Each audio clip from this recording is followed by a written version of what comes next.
Ó Maria concebida sem pecado, rogai por nós que recorremos a vós.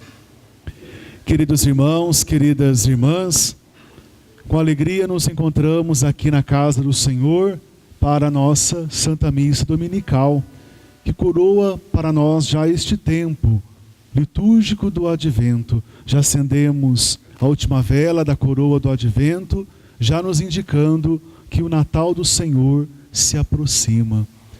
Aproveitemos, meus irmãos, estes últimos dias que nos preparam para o Santo Natal, para uma profunda reflexão. Realmente nos encontramos preparados por causa da correria do dia a dia, das preocupações que temos com as coisas da vida. Estamos cuidando aí certamente dos assados da noite do dia do Natal. As famílias se reúnem para a confraternização, a troca de presentes. Tudo isso, meus irmãos, claro que tem o seu valor, o seu sentido, a sua importância. Porém, meus irmãos, toda essa preparação externa não substitui a grande preparação que deve acontecer na nossa alma. Veja, meus irmãos, o que é o Natal de fato? É o mistério da encarnação, é o mistério do amor de Deus, que passa pelo nascimento do seu Filho, pela vinda de Jesus a este mundo. Então o Natal, meus irmãos, é acima de tudo a expressão do amor de Deus por nós. Isso é o Natal. Natal é a manifestação da graça, da bondade, da misericórdia de Deus.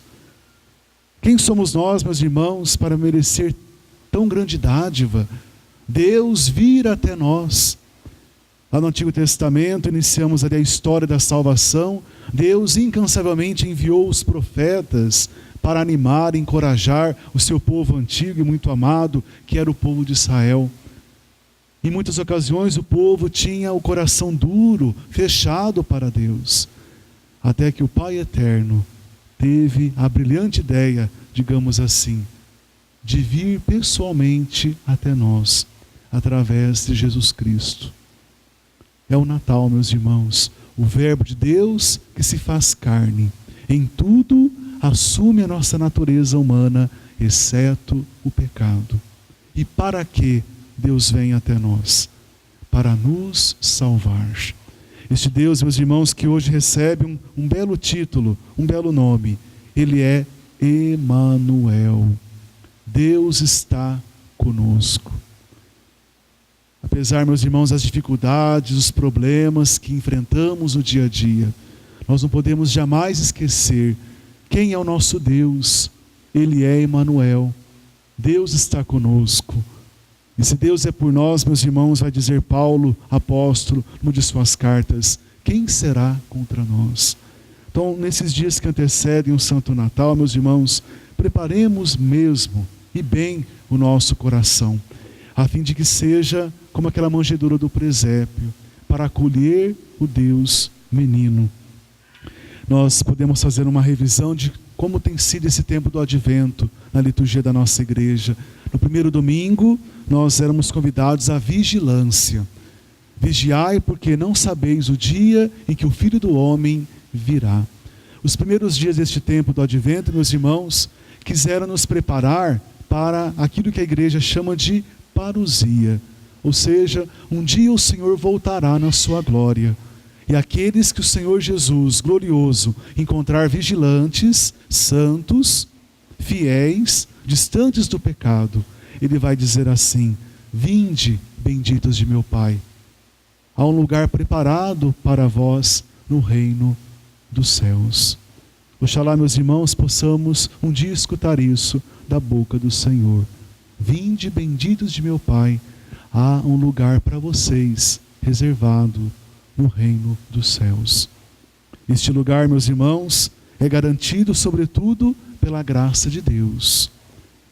Vai dizer Paulo em outra carta: foi por graça de Deus que fostes salvos. Mas também, meus irmãos, este lugar no céu, de alguma maneira, ele deve ser conquistado por todos nós. Justamente através daquilo que no primeiro domingo do Advento nós escutávamos: vigiai, porque não sabeis quando o Filho do Homem voltará. Então vigiar, meus irmãos, significa estar atento, preparado. Meus irmãos, Deus não nos criou apenas para este mundo. Este mundo é muito pouco para um filho de Deus. O mesmo Paulo, apóstolo, numa de suas cartas, também vai afirmar: os olhos jamais contemplaram, os ouvidos jamais escutaram o que Deus tem preparado àqueles que neste mundo souberem lhe amar. E Deus prepara para nós, meus irmãos, a eternidade, a vida sem fim, a glória eterna no reino dos céus. Então, meus irmãos, este tempo do Advento quer nos abrir os olhos, chamar a atenção que nós não podemos alicerçar a nossa vida nas coisas terrenas. Como sofre uma pessoa que é apegada ao dinheiro, que é apegada aos bens materiais, que vive em função dos vícios, que busca os prazeres da carne. A vida não está aí. A felicidade não se encontra nas coisas terrenas. Por isso, essa palavra de ordem do primeiro domingo do Advento: vigiai. No segundo domingo era São João Batista que nos exortava: convertei-vos, porque o reino dos céus está próximo. Meus irmãos, nós não sabemos quando o Senhor vai voltar na sua glória. Ele vai voltar. E a gente não vê a hora disso acontecer. Quanta ilusão no mundo, quanta corrupção, quanta violência, quanta indiferença. A violência institucionalizada que querem estabelecer no Brasil, através da matança de crianças, de aborto de crianças. Se a gente olhar este mundo com os olhos humanos, a gente vai ficar desesperado. Por isso, convertei-vos, nos lembrava João Batista no segundo domingo do Advento. Pode ser que hoje o Senhor volte, pode ser que hoje o Senhor nos chame através da nossa morte física. Meus irmãos, quem vai garantir que vai celebrar o Natal este ano? Eu não tenho essa pretensão de afirmar isso. Isso não é pessimismo do padre, não. Nós temos que ter os pés no chão e o coração ao alto. Não é isso que nós vamos rezar na oração eucarística? O Senhor esteja convosco, Ele está no meio de nós. Corações ao alto. A Assembleia responde: o nosso coração está em Deus. Então o cristão, ele tem os pés no chão. Pode ficar iludido, não. Alienado da realidade, não. Pés no chão, mas o coração no alto. Eis o segredo, meus irmãos. O cristão vive neste mundo, não como o mundo vive, mas vive neste mundo como cidadão do céu. E como vamos viver como cidadãos dos céus aqui na terra? Convertendo-nos, mudando de vida. Portanto, a conversão, meus irmãos, deve ser prioridade na vida de todos nós. Certamente nesta virada de ano, quantas metas vamos estabelecer? A gente gosta de fazer isso, né? É cultural nosso e é bom. A gente planeja emagrecimento, doce ilusão, né? A gente planeja reformar a casa, a gente planeja fazer uma viagem com os amigos, a gente planeja comprar um carro novo, enfim, dentro das nossas possibilidades. Isso é vida. Só não sonha quem já morreu. É preciso sonhar, planejar. Mas como cristãos, meus irmãos, devemos sonhar e planejar, realizar os sonhos de Deus, os planos de Deus a nosso respeito, que é a nossa conversão. Guardemos esta palavrinha, uma palavra tão pequena e tão importante para quem quer ser de Deus, para quem quer agradar o coração de Deus. Natal vai ser Natal de fato, meus irmãos, se nos convertermos ao Senhor. Estaremos preparados para o encontro com Cristo, quando Ele voltar na sua glória, na parousia, se nos convertermos a Ele. Então tenhamos como meta na nossa vida: eu quero me converter. Se ontem eu me converti, ontem foi ontem, hoje é um novo dia. E sempre temos algo para mudar, para melhorar. Nosso mal, meus irmãos, tantas vezes, é a gente achar que o outro deve melhorar, que o outro deve mudar. Ah, quando o marido melhorar, eu vou melhorar. Quando os meus filhos mudarem, eu vou mudar de vida. Não, meus irmãos, tomemos a iniciativa de dar o primeiro passo.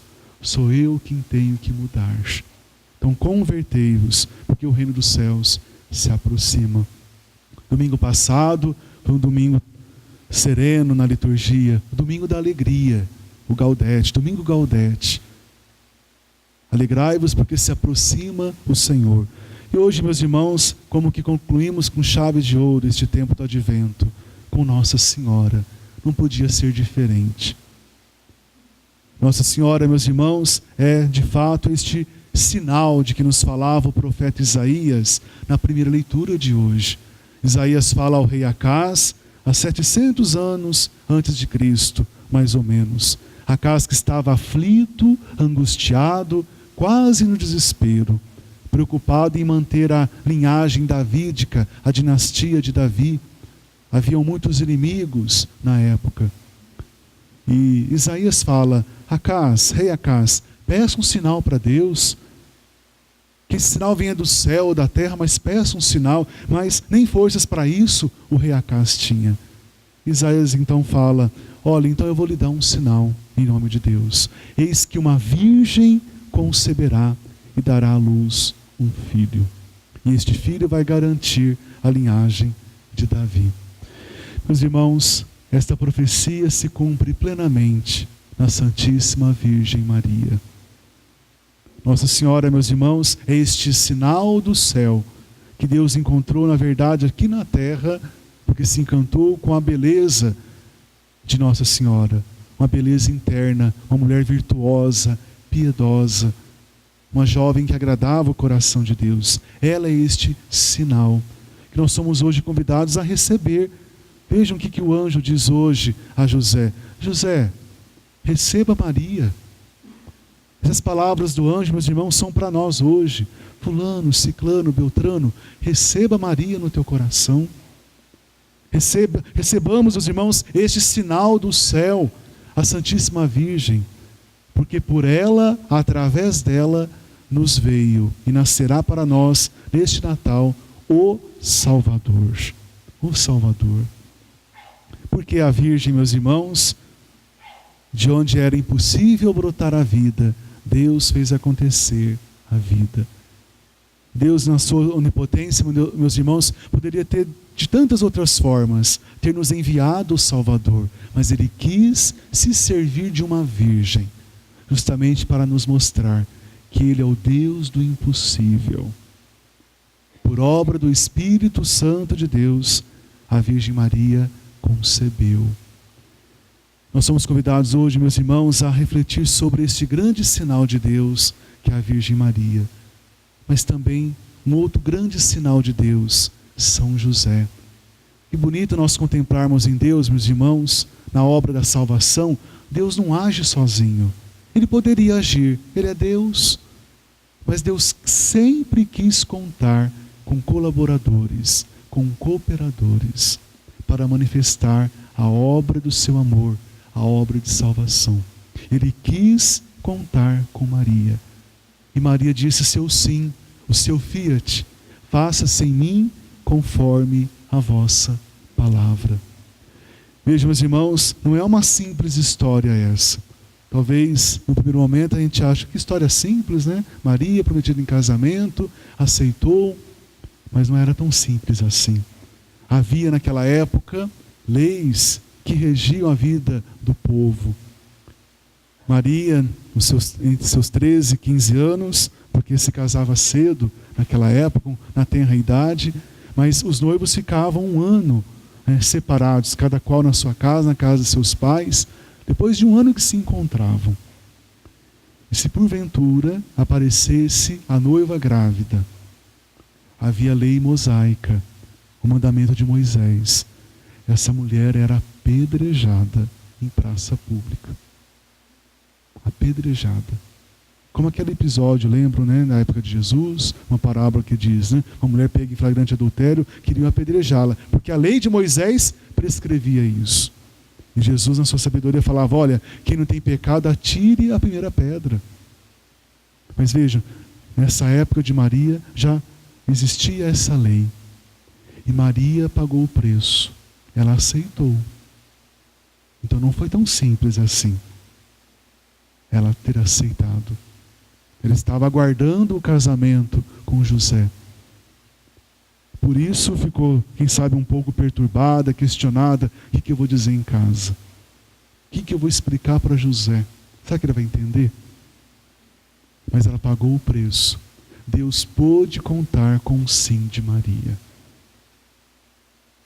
E Deus também pôde contar com a docilidade, com o assentimento e adesão de José, que ficou perturbado também. E que bonito, meus irmãos, José era um homem virtuoso, um homem piedoso, um homem que agradava a Deus. Deus escolhe a dedo os seus, aqueles que ele sabe que pode contar. Interessante que falava: José, seu marido, era justo, e não querendo denunciá-la, resolveu abandonar Maria em segredo. José era justo. Essa virtude, meus irmãos, ser justo na Bíblia, significa aquele que se ajusta à vontade de Deus. Nós às vezes queremos o contrário, queremos que Deus se ajuste, se adapte à nossa vontade. José era um homem justo, ele sempre procurava ajustar a sua vida à vontade divina. Claro que ele ficou perturbado. Meu Deus, minha noiva está grávida. Como é isso? Olha que atitude nobre, prudente, sensata. Não querendo denunciar Maria, resolveu abandoná-la em segredo. José sofreu sozinho, meus irmãos. Não partilhou com ninguém a sua dor. Sofreu em segredo. Pagou o preço também. E Deus, meus irmãos, é aquele que se encarrega de esclarecer as coisas. Deus confortou Maria, porque viu nela firmeza, decisão. Faça-se em mim conforme a vossa palavra. E Deus também esclareceu e consolou José, o visitou através do sonho. Calma, José. Tudo que acontece com Maria agora é obra minha. Ela está grávida por obra do Espírito Santo. Então receba Maria por tua esposa. Não há nada de errado com ela. Meus irmãos e irmãs, nós somos convidados a dar o nosso sim a Deus. E não é simples, como não foi simples para Maria e para José. Da boca para fora é fácil. Reunidos em assembleia, em oração, é fácil. Sim, Senhor, eu sou todo seu. Mas é no dia a dia que nós colocamos em prática o nosso sim à vontade de Deus. Pagar o preço. Nós somos muito preocupados, meus irmãos, com a nossa autoimagem. O que vão pensar de mim? Eu tenho que pedir perdão para quem me ofendeu. Eu tenho que ser fiel no matrimônio. Eu não posso me juntar à roda dos zombadores, falar mal da vida alheia. Eu não tenho que falar mal de todo mundo, porque todo mundo fala. Dar o nosso sim a Deus. Se de repente ela no grupo do WhatsApp mandou coisa indecente, eu não tenho que aceitar aquilo lá. Por que não me excluir, sair daquele grupo? Não sou obrigado. Mas porque somos preocupados com a nossa autoimagem, a pessoa fica chateada comigo. Maria e José não foram preocupados, não ficaram preocupados com a autoimagem. Pagaram o preço. Disseram e colocaram em prática o sim. Meus irmãos e irmãs, nesses dias que antecedem o Santo Natal, tenhamos como grande modelo, grandes modelos para nós, Maria e José. Não tenhamos medo, não tenhamos vergonha de ser de Deus e de dar testemunho do Senhor. Paulo hoje nos falava na segunda leitura, ele falava: sou apóstolo por vocação. Nós somos cristãos, não porque achamos bonito ser cristãos. Há uma vocação, há um chamado de Deus a ser santo, a ser cristão. É a nossa primeira e mais importante vocação, pertencer ao Senhor, viver a santidade, abandonar o pecado. Sou apóstolo por vocação, dizia Paulo. Somos católicos por vocação.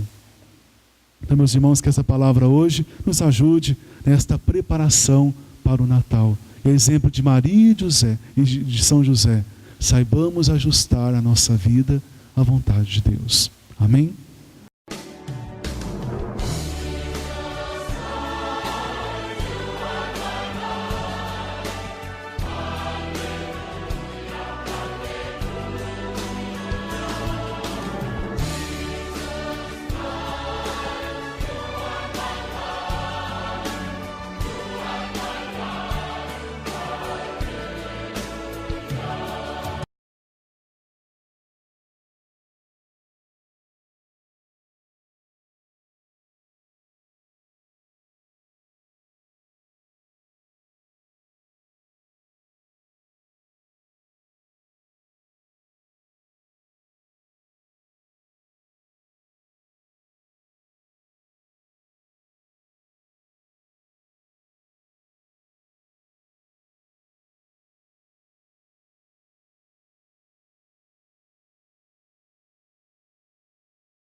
Na próxima terça-feira, dia 20 de dezembro, às 15 horas, teremos a missa da saúde com a unção dos enfermos, lá na igreja São Pedro. Então queremos, sobretudo, atender e celebrar com aquelas pessoas idosas, enfermas, que normalmente não participam conosco devido à limitação e dificuldade. Então vocês que convivem com pessoas assim, idosas, enfermas, facilitem a participação desses irmãos nesta Santa Missa, terça-feira, às 3 horas da tarde, lá na São Pedro. E após a missa faremos uma confraternização no salão paroquial. Aqueles que puderem então levar um prato de salgado, refrigerante, nós agradecemos. Irmãos, ainda na terça-feira, depois da missa aqui na Capela Santa Teresinha, às 8h15 da noite, eu farei uma reunião extraordinária do CPP, o Conselho de Pastoral Paroquial. Então, para essa reunião eu convoco todos os coordenadores das realidades da nossa paróquia. Quinta-feira, lá na missa das 19h30, na São Pedro, farei a bênção das imagens do Menino Jesus. Quem tem em casa o presépio ou as imagens da Sagrada Família, se quiserem levar quinta-feira lá na São Pedro para a bênção, a imagem do Menino Jesus, podem levar para a gente invocar a bênção de Deus. E na noite de Natal vocês rezarem com a família e com os amigos. No próximo sábado, já a véspera de Natal, teremos a missa solene da noite de Natal, lá na igreja São Pedro, às 20 horas. Então, às 8 horas da noite, no dia 24, a missa da noite de Natal. No domingo que vem, dia de Natal, as missas nos horários costumeiros, 8 horas da manhã, lá na São Pedro, às 9h30 da manhã. Não me deixem sozinho aqui no dia de Natal, tá bom? O Menino Jesus vai ficar contente com a nossa presença na missa, às 9h30 da manhã e às 19 horas lá na São Pedro. E lembramos que nos dias 24 e 31 de dezembro não haverá expediente, atendimento lá no escritório paroquial. A bênção final.